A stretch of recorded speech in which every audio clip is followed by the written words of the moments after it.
आज हम लोग कुछ क्वेश्चंस करेंगे वेक्टर मल्टीप्लिकेशन के ऊपर। वैसे पिछले क्लासेस में हम लोग डॉट प्रोडक्ट और क्रॉस प्रोडक्ट के ऊपर कुछ क्वेश्चन देख भी चुके हैं और आज कुछ और बचे हुए क्वेश्चंस करेंगे।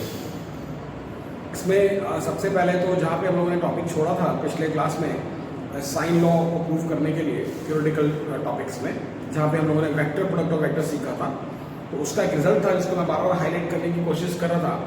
क्या वो रिजल्ट क्या था? लैमीज थ्योरम। वैसे आपको थोड़ा सा आइडिया दें, जब आप लोग लॉज ऑफ मोशन पढ़ेंगे तो वहाँ पे आप पढ़ेंगे क्या कि एक टर्म यूज किया जाता है, इसका नाम है कंडीशंस ऑफ इक्विलिब्रियम। इक्विलिब्रियम का मतलब क्या होता है?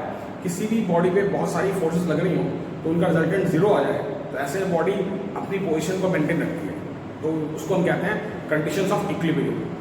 Conditions of equilibrium. अब क्या होता है वहां पे हम लोग पढ़ेंगे कई बार क्या होता है, एक पर्टिकुलर जो पॉइंट है या कोई पर्टिकुलर बॉडी है उसके ऊपर तीन फोर्सेस लग रही होती हैं और तीनों फोर्सेस का रिजल्टेंट जीरो होता है। ऐसे केस में अगर हमको एंगल्स का आइडिया हो और कोई हमको अननोन फोर्स निकालना हो तो हम निकाल सकते हैं। और कैसे निकाल सकते हैं वो उसका फायदा उसको हम निकालने के लिए साइन लॉ का फायदा उठाते हैं, और साइन लॉ से निकला हुआ रिजल्ट है जिसको बोलते हैं लैमीज थ्योरम। आपको याद दिला दें, पिछले क्लास में बताया गया था जैसे कैसे, अगर मान लें ये कोई फोर्स F1 है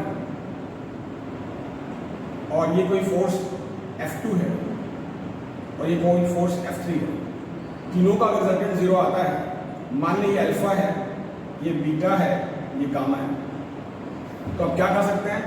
जैसे आप यहाँ पे कर सकते हैं sine alpha by F1 is equal to sine beta by F2 is equal to sine gamma by F3।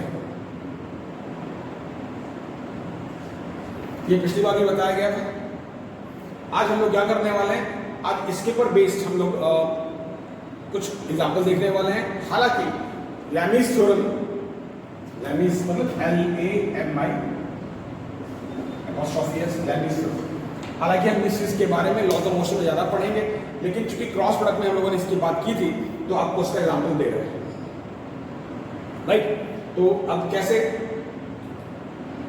जैसे मान लें एग्जाम्पल 1, तो आप नोट्स में निकाल सकते हैं, ये क्वेश्चन के फॉर्म ले सकते हैं। Some examples involving Lami's theorem bracket में बेस्ड ऑन साइन लॉ। अब जैसे से फॉर एग्जाम्पल ये कोई फोर्स लग रहा है F1 और ये 100 न्यूटन का कोई फोर्स लग रहा है, और ये कोई फोर्स F2 लग रहा है, ये आपके पास 90 है, एक बात बोल रहे हैं, और यहां पे लेट अस से कि हमारे पास 150 डिग्री है, कितना हो जाएगा? 120।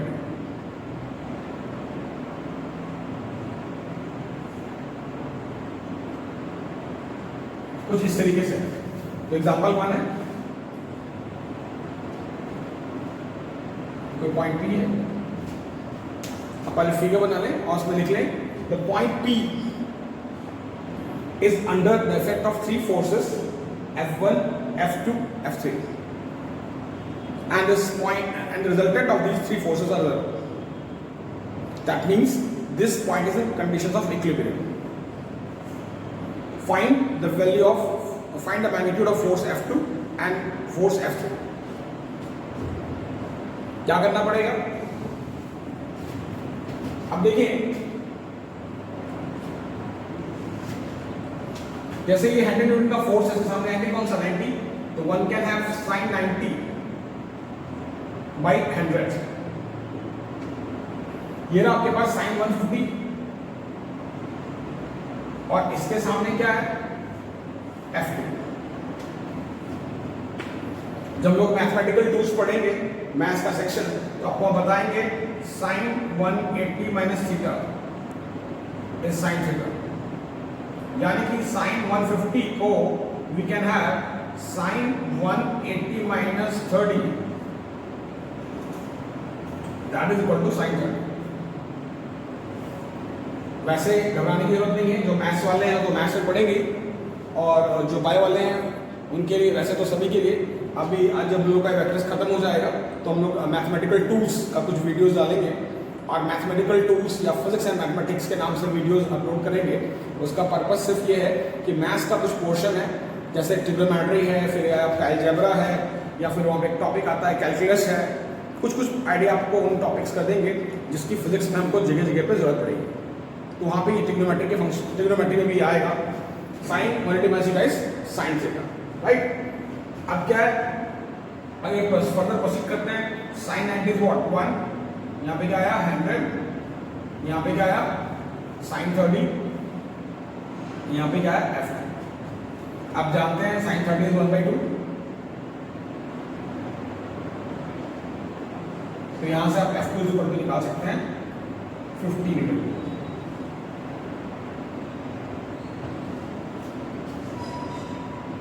इसी तरीके से फर्दर अगर प्रोसीड करें तो साइन 90/100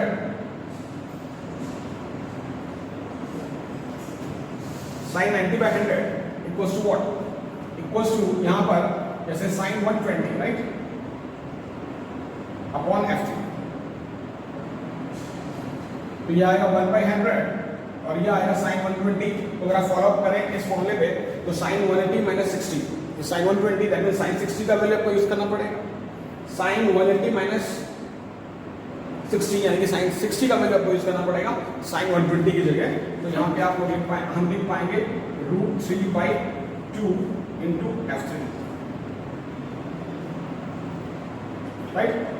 तो यहां से आपको मिलेगा f3 इज इक्वल टू 50√3, 50√3।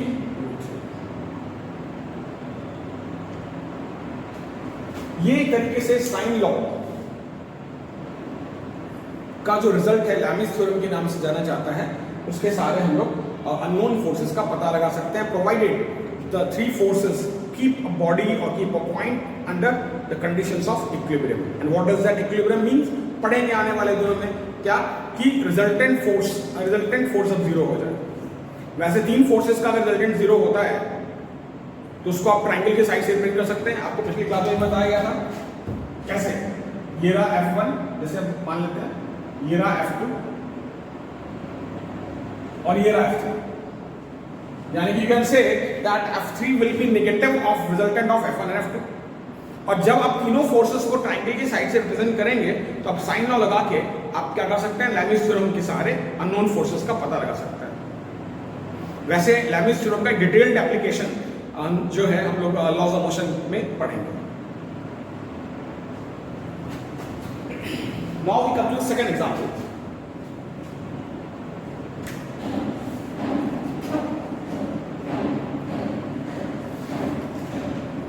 अब सेकंड एग्जांपल में आते हैं। ये कोई जैसे आपके पास ये कोई वॉल है, उस वॉल से हमने कोई स्ट्रिंग लिया और स्ट्रिंग से हमने किसी मास को लटका दिया और इस मास का मास है 10 kg और साथ ही हमने कोई फोर्स लगा दिया F और यहां पर एक टेंशन T लग रहा है और साथ में एंगल 30 डिग्री का है। पहले तो फिगर बना लें और फिगर बनाने के बाद लिखें क्या, in the given figure a mass of 10 kg is suspended with the help of a string and this mass is shifted laterally by applying a force F.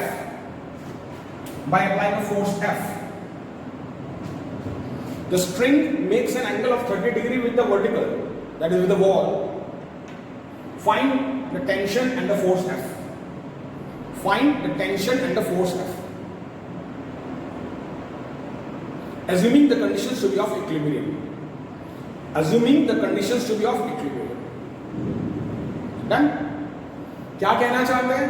ये कहना चाहते हैं कि ये वॉल है, इस वॉल के सहारे हमने ब्लॉक को लगाया, उस ब्लॉक को हमने स्ट्रिंग के सहारे लगाया और उस ब्लॉक को हमने फोर्स F से इसको लेटरली पुल कर दिया है, पुश खींच दिया है, हटा दिया है, लेटरली डिस्प्लेस कर दिया है।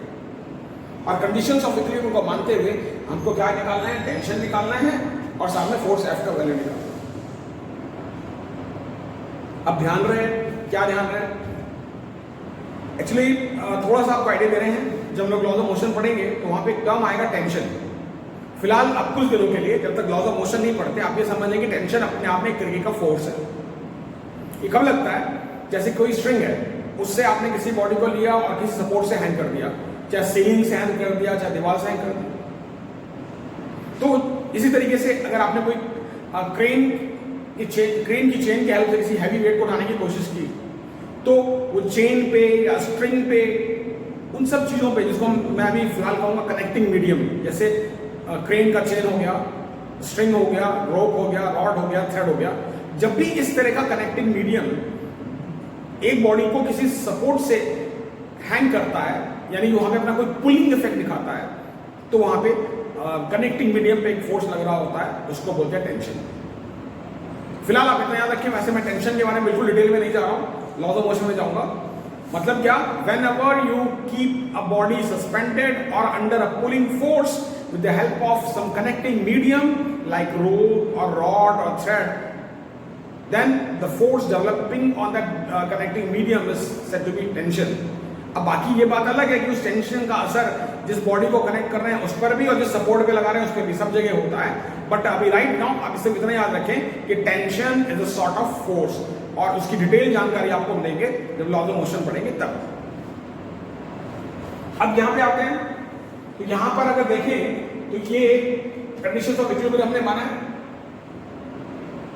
आपको फिगर दोबारा बनाना पड़ेगा, मैं इसमें चेंज कर रहा हूं। व्हाट वी कैन डू, अब देखें यहां पर अगर हम इसको ऐसे कर दें तो यहां कहीं इसका नीचे वेट लग रहा होगा, और जानना चाहिए हमारे वाले दिनों पढ़ेंगे वेट भी अपने आप में एक तरीके का फोर्स होता है। ये जी जो लिखा है वैसे 9.8 मीटर पर सेकंड स्क्वायर होता है, 9.8 मीटर पर सेकंड स्क्वायर, लेकिन हमने अपनी सुविधा के लिए इसको 10 मीटर पर सेकंड स्क्वायर ले लिया है। तो ये 100 न्यूटन का फोर्स हो गया।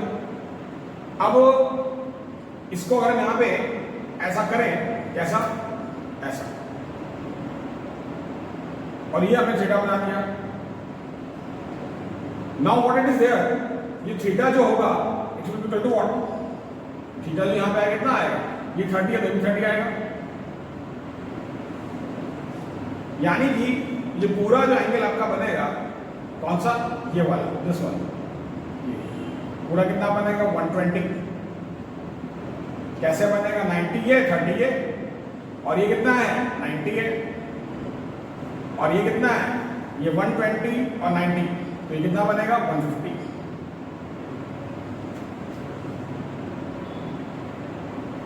अब आप आराम से यहाँ पे लेबनिज़ थ्योरम में साइन लॉ लगाएं and find out the unknown forces.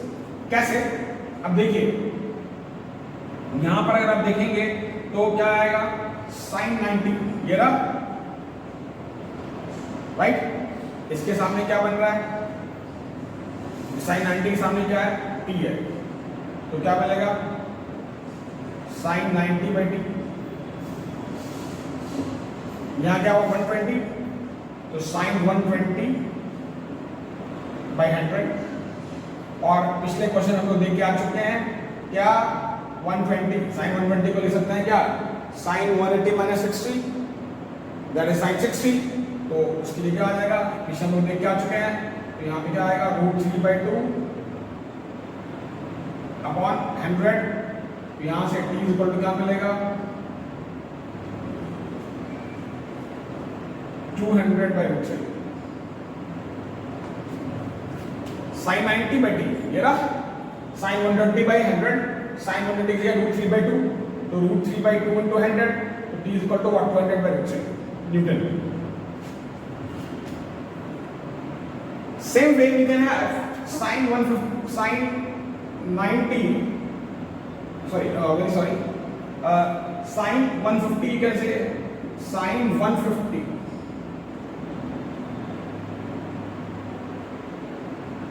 upon f, and sin 120 by 100, और sin 50 को पिछले उसको लिख के आ चुके हैं sin 30, तो ये आएगा 1/2f। कैसे? sin 150 sin 180 minus 30, and then sin 180 minus 30 can be written as sin 30, जो इससे पहले पिछले में दिखाया था। वैसे इस तरह की वैल्यूज को कैसे निकालते हैं हम लोग जब ट्रिग्नोमेट्री पढ़ेंगे मैथमेटिकल टूल्स के नाम पे, तो आपको बताएंगे। और यहां से क्या मिलेगा, साइन 120/100 था, तो यहाँ पे आपके पास साइन 120 को हमने लिखा था साइन 60 का वैल्यू में लिखना पड़ेगा, √3/2 × 100। यहाँ से f इक्वल टू क्या मिलेगा, f यहाँ गया, f इक्वल टू 100/2।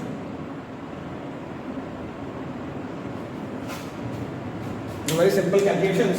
साइन 150 है, इसके सामने क्या था, f था। साइन 120 है, सामने क्या था, 100 न्यूटन का वेट था। आप निकाल लीजिए, यू विल गेट इट। तो ये लैमिस थ्योरम का एक आपको मैंने एग्जांपल दिया, right.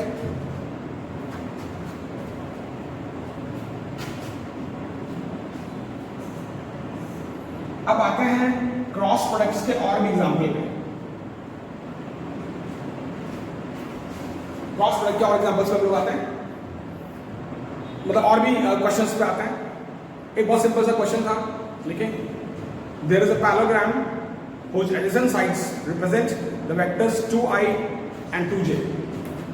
Vectors 2i and 2j. Find the area of the parallelogram. Find the area of the parallelogram. ये बहुत ही आसान सा क्वेश्चन था। हमने एक चीज को हाईलाइट करने की कोशिश की थी, क्या कि अगर किसी पैराग्राफ का दो एडजेसेंट साइड्स दो वेक्टर्स को रिप्रेजेंट कर रहा है, तो वेक्टर्स के क्रॉस प्रोडक्ट का जो मैग्नीट्यूड है, वेक्टर्स के क्रॉस प्रोडक्ट का जो मैग्नीट्यूड है वो क्या करेगा, वो एरिया को रिप्रेजेंट करेगा, किसके, पैराग्राम के एरिया को। तो यहाँ पर अगर आप देखेंगे तो 2i और 2j, तो उसका अगर आप देखेंगे तो इसका जो क्रॉस प्रोडक्ट आएगा, जैसे अगर मान लें मैं इसको वेक्टर a कहता हूँ, इसको b कहता हूँ, तो यहाँ पे जब c निकालेंगे a क्रॉस b, तो व्हाट 4k। इसका जो मैग्नीट्यूड आएगा, c का मैग्नीट्यूड, ये 4 ही आएगा। डिपेंड करता है, अगर आप यहाँ पे यूनिट्स मीटर में ले रहे हैं तो मीटर स्क्वायर होगा, या आप जो भी यूनिट ले रहे हैं, यानी कि ये क्या आएगा, 4 यूनिट ऑफ एरिया। अब वो डिपेंड करता है मीटर ले रहे हैं सेंटीमीटर ले रहे हैं। तो हमने पढ़ा था कि क्या किसी भी पैराग्राम का जो एरिया है वो न्यूमेरिकली किसके बराबर होगा, दो वेक्टर्स के क्रॉस प्रोडक्ट के मैग्नीट्यूड के बराबर होगा, प्रोवाइडेड जो उसके दो साइड्स हैं, एडजेसेंट साइड्स हैं, वो क्या कर रहे होंगे, वो दो वेक्टर्स को रिप्रेजेंट कर रहे होंगे। ये बहुत छोटा सा क्वेश्चन था।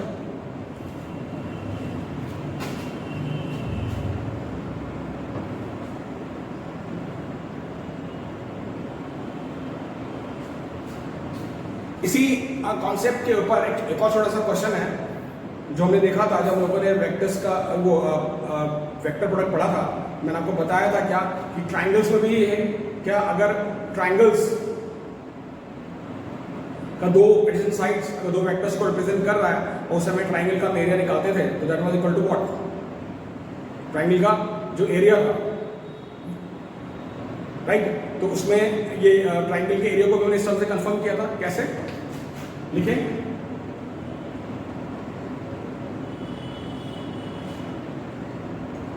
the three sides of the triangle represent vector A, vector B and vector C, right?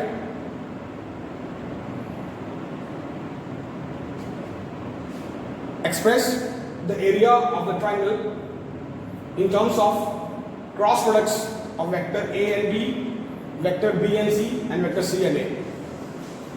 Express the area of the triangle in terms of cross product of vector A and B, B and C and C and A. याद करें, कुछ इस तरह का हम already पढ़ चुके थे क्या,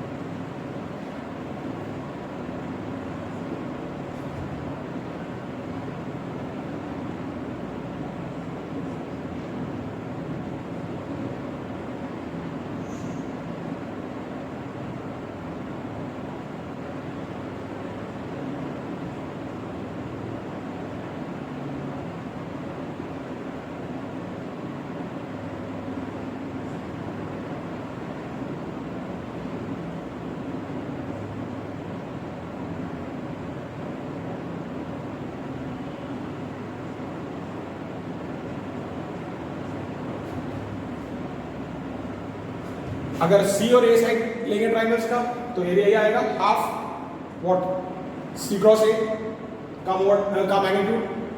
अगर ए और बी से लेंगे तो हाफ ए क्रॉस बी में आएगा, और अगर बी और सी से लेंगे तो हाफ बी क्रॉस सी आएगा। ये हमने पढ़ा था क्या, अगर कोई भी ट्राइंगल ले रहे हैं और उसका दो एडजेसेंट साइड्स अगर दो वेक्टर से रिप्रेजेंटेड है तो क्रॉस प्रोडक्ट के मैग्नीट्यूड का आधा, क्रॉस प्रोडक्ट के मैग्नीट्यूड का आधा जो था वो एरिया ऑफ ट्राइंगल के बराबर था। ये हम लोगों ने थ्योरी में पढ़ा था। अगर आप ऐसा करेंगे तो क्या आएगा, यहां पर तीनों का एडअप कर दें 1 + 2 + 3, अब देखिए थ्राइस ऑफ ए आएगा, सी को यहां शिफ्ट कर दें तो क्या आएगा, a is equal to what 1/6, क्या क्या आ जाएगा, magnitude of C cross A plus A cross B plus B cross C। Actually ये क्वेश्चन किसी जमाने में ऑब्जेक्टिव में आया हुआ था, ये नेट में, उसको आपको यहाँ पे बताया। तो इस ढंग से अगर ट्राइंगल का जो ट्राइंगल के साइड्स है वेक्टर ए बी और सी से रिप्रेजेंटेड है तो हम इसको इस फॉर्म में लिख सकते हैं। फिर इसमें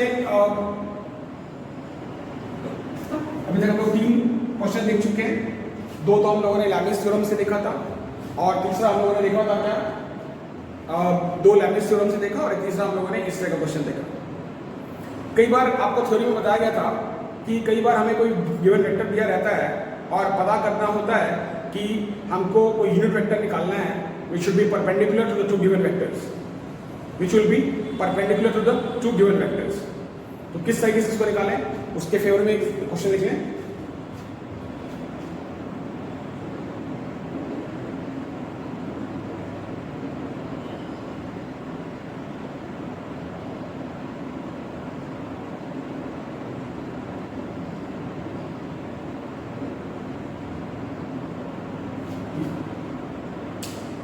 देखिए, given are the vectors a and b, find a unit vector perpendicular to both a and b, find a unit vector perpendicular to both a and b।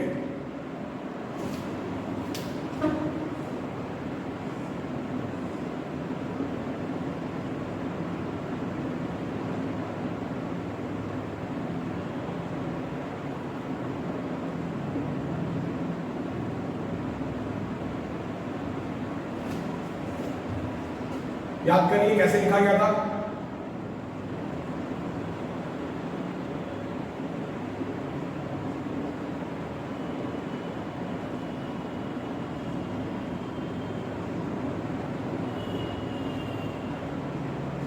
आई के टर्म के लिए आपको क्या बताया था, इसको हाइड कर लें, ये इंटू ये कितना आएगा 1 × -2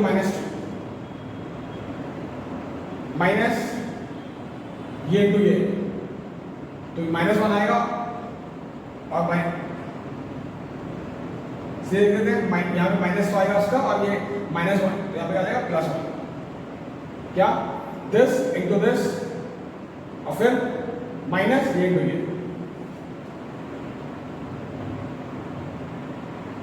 फिर जे के साथ जो टर्म था आपके पास इसको हाइड किया, ये इंटू ये, यहाँ पे उल्टा हो गया था 1 × 1, और ये यहाँ पे माइनस दिस इंटू दिस, तो माइनस माइनस प्लस कट जाएगा, तो 2 × 2 = 4। फिर यहाँ पे था क्या,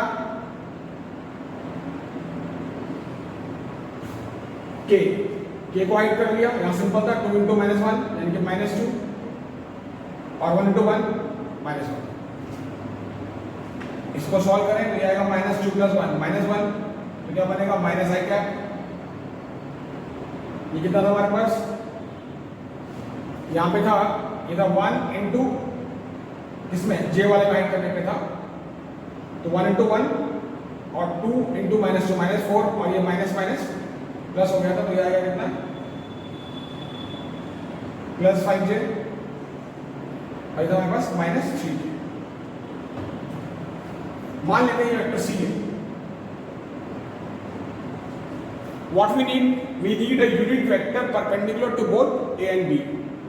इनफैक्ट क्रॉस प्रोडक्ट का रिजल्ट ही यही था, क्या था, दो वेक्टर्स का जो क्रॉस प्रोडक्ट था वो क्या था, दो वेक्टर्स के का जो क्रॉस प्रोडक्ट था that was what, perpendicular to the plane containing the two vectors.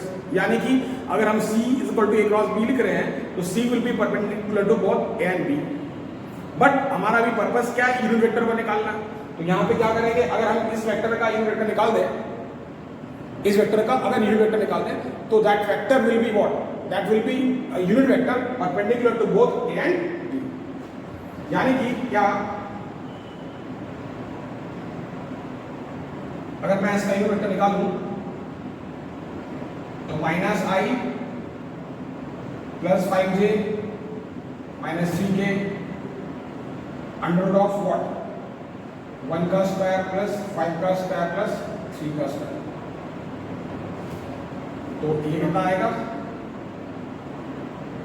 9 और 25 plus 9, 25 plus 9 34 plus 135 minus i plus 5j minus 3k root 35।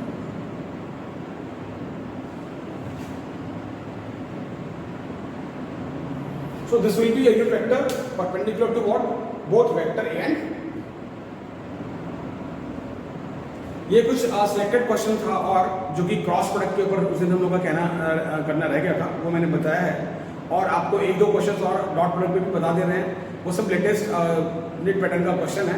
हालांकि वेक्टर्स के ऊपर कोई बहुत ज़्यादा वैरायटी का ये वेक्टर्स के मल्टीप्लिकेशन पे बहुत ज़्यादा वैरायटी का क्वेश्चन नहीं बनता है, वो एप्लीकेशन के तौर पे बनता है।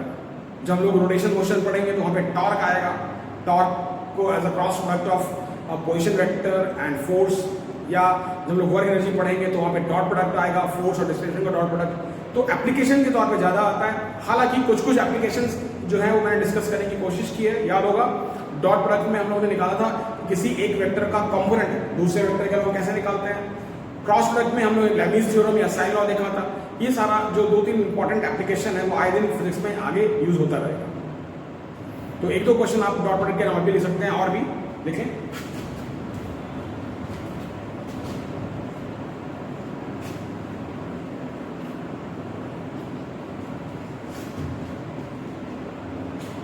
क्वेश्चन क्या था, जैसे vector A plus B is equal to vector R,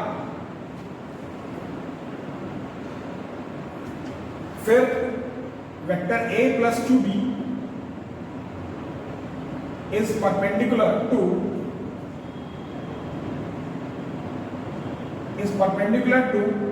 vector A। आपको ये सारे कंडीशंस में देखना था क्या चीज सही है। B इक्वल टू A,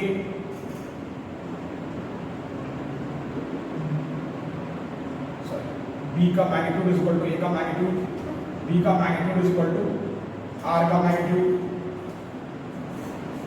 या B इक्वल टू 2R। चौथा मान लेते हैं none of these. One has to confirm it, कौन सा स्टेटमेंट सही है।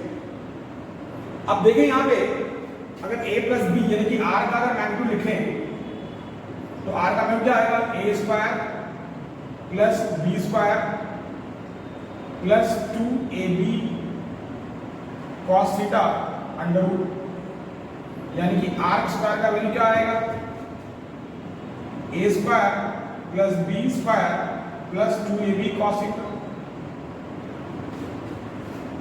राइट। इसी तरीके से अगर आप देखें क्या, अब यहां पे कहता है A प्लस 2B जो है ये परपेंडिकुलर टू वेक्टर A है, यानी कि क्या A प्लस 2B का जो डॉट प्रोडक्ट है with vector A this should be equal to 0। क्यों, पढ़ चुके, दो वेक्टर्स अगर एक दूसरे के परपेंडिकुलर हैं तो उनका डॉट प्रोडक्ट क्या आएगा, 0 आएगा। तो अगर आप इसको सॉल्व करेंगे तो A डॉट A का रिजल्ट क्या आएगा, A square plus 2AB cos theta plus 2AB cos theta, A square plus 2AB cos theta, this should be equal to what, 0।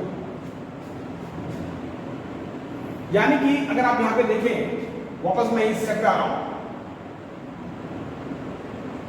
वापस चेक कर रहा हूं, यहाँ पे a square plus 2ab cos theta अगर 0 आया तो r square is equal to b square आएगा।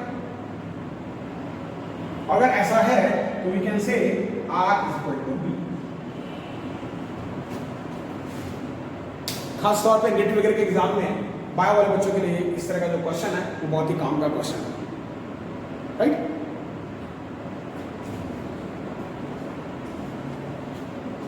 ये हमने यहाँ पे a डॉट a को कैसे लिखते हैं, a स्क्वायर, याद करिए जब डॉट प्रोडक्ट पढ़ा था तो किसी वेक्टर का उसी से उसका डॉट प्रोडक्ट कराते हैं, किसी वेक्टर का अगर उसी से उसका डॉट प्रोडक्ट कराते हैं तो that will be equal to what, square of the magnitude, that will be equal to square of the magnitude of the vector. उस ख्याल से हमने लिखा था।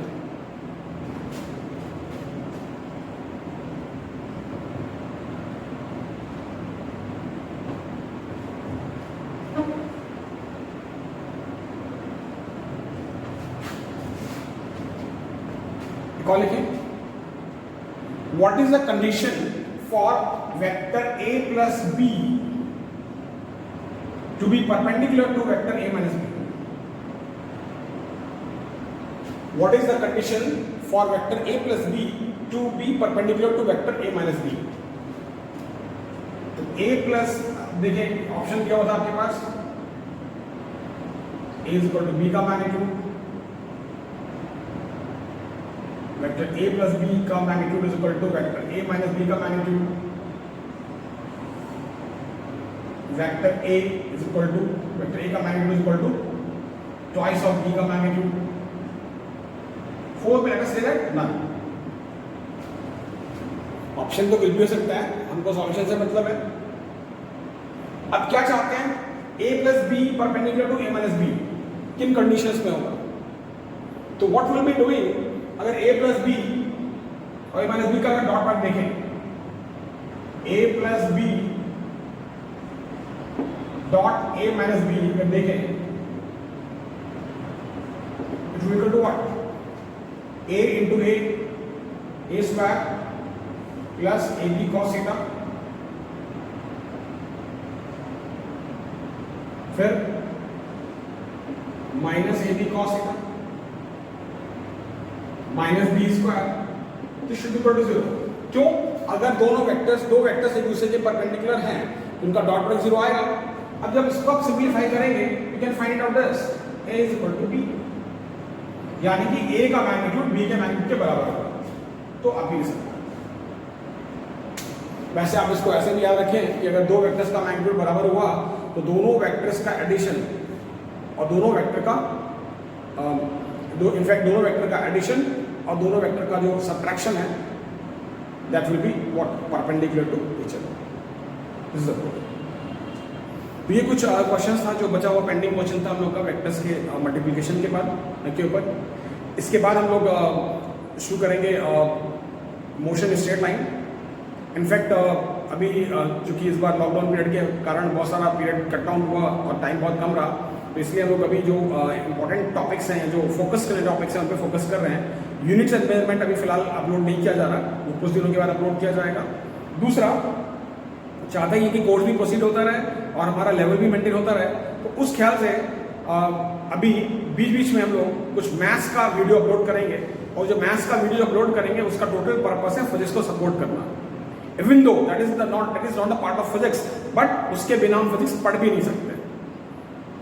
तो हम लोग मोशन स्ट्रेट लाइन शुरू करेंगे अगले वीडियो से, और साथ में बीच बीच में आपको मैथ्स के नाम पे, मैथमेटिकल टूल्स के नाम पे कुछ टॉपिक्स का वीडियो अपलोड करेंगे, जिसमें मेनली हमारा कवर अप होगा कैलकुलस यानी कि डिफरेंशिएशन इंटीग्रेशन, कुछ थोड़ा सा आइडिया आपको ग्राफ का देंगे, कुछ ट्रिग्नोमेट्री का आइडिया देंगे, कुछ अलजेब्रा का आइडिया देंगे। लेकिन वो आपका साइमल्टेनियस चलता रहेगा, उसका हमारे टॉपिक के बीच से कोई कंसर्न नहीं है, बट बार बार बता रहे हैं उन चीज़ों के बिना फिजिक्स समझ भी थोड़ा कम आएगा, क्योंकि फिजिक्स 3 चीज़ों में टिकी है, वेक्टर, मैथ्स का अप्रोच और सबसे ऊपर कॉन्सेप्ट। तो कॉन्सेप्ट तो चैप्टर में मिलेगा, लेकिन जब तक उनको मैथ्स का नॉलेज नहीं होगा तो हम उतने ज़्यादा फिजिक्स में अपने आप को ज़्यादा एफिशिएंट बना नहीं सकते।